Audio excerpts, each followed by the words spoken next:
Ready start.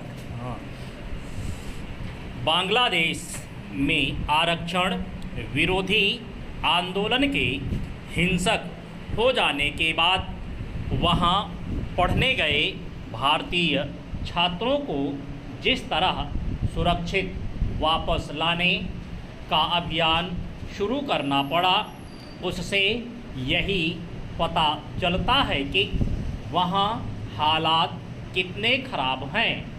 हालांकि आरक्षण विरोधी उग्र प्रदर्शनों के बाद पूरे देश में कर्फ्यू लगाने के साथ सेना को भी उतार दिया गया है, लेकिन हिंसा थमने का नाम नहीं ले रही है।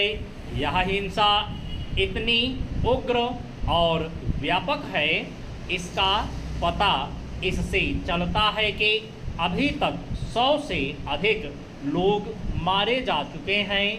बांग्लादेश में सरकारी नौकरियों में सबसे अधिक 30% आरक्षण 1971 के मुक्ति संग्राम के स्वतंत्रता सेनानियों के वंशजों के लिए और 10% पिछड़े जिलों के लोगों एवं महिलाओं के लिए है।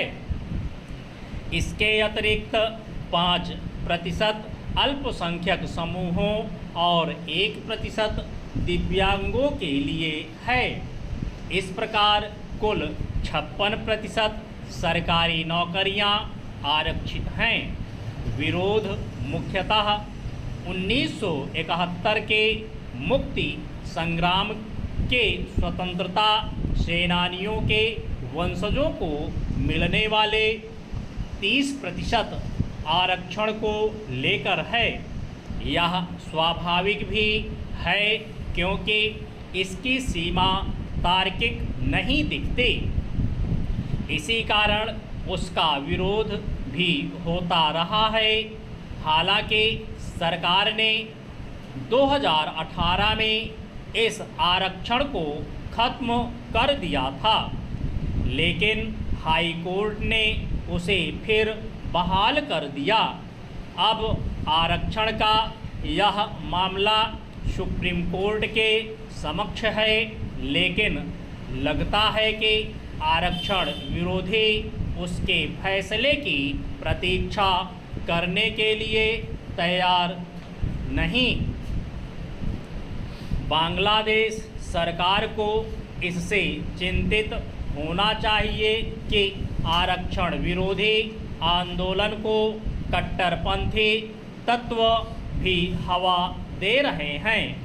इन तत्वों में वे भी हैं जिनका संबंध पाकिस्तानी खुफिया एजेंसी से माना जाता है और जो भारत विरोध के लिए भी जाने जाते हैं। स्पष्ट है कि भारत को वहाँ के हालात पर गहरी निगाह रखनी होगी। यह राहतकारी है कि अभी तक करीब 1000 भारतीय छात्र बांग्लादेश से स्वदेश आए हैं, लेकिन लगभग अन्य अनेक वहाँ फंसे हुए हैं। एक अनुमान के अनुसार बांग्लादेश में करीब 8500 भारतीय छात्र हैं। इसके अतिरिक्त काम धंधे के सिलसिले में गए भारतीय नागरिक भी हैं। भारत को इन सब की सुरक्षा की चिंता तो करनी ही होगी।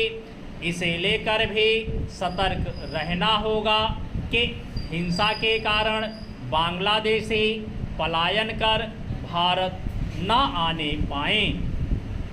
इस सब के साथ ही भारत को इस पर भी विचार करना होगा कि आखिर भारतीय छात्रों को उच्च शिक्षा के लिए बांग्लादेश जाने की ज़रूरत क्यों पड़ती है।